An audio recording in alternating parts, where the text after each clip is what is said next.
has never been the smartest virtual assistant and has refused to evolve since two major versions of iOS have come and gone.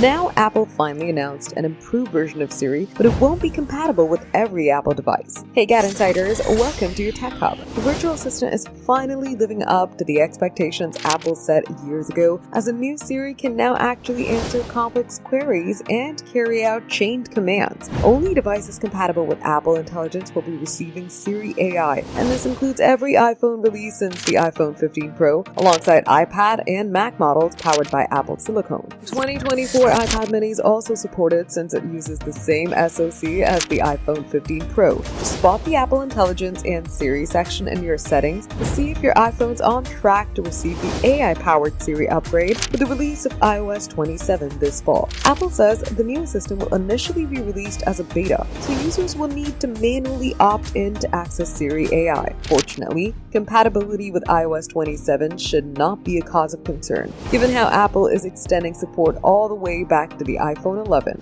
Siri is now better at handling personal requests, understanding context, and getting information from your notes, messages, emails, and photos. If you own an iPhone 17 Pro, 17 Pro Max, or the iPhone Air, Siri AI will be able to take advantage of an even more powerful on-device model, and the upcoming iPhone 18 Pro and rumored iPhone Full will also have the same perk. Apple's also looking for ways to bump up the memory in the non-Pro iPhones to 9 GB. However, Apple says the most powerful on-device AI models require at least 12 GB of RAM. For more updates, subscribe to GadInsider, like and share the video, and don't forget to press the bell icon so you never miss any update.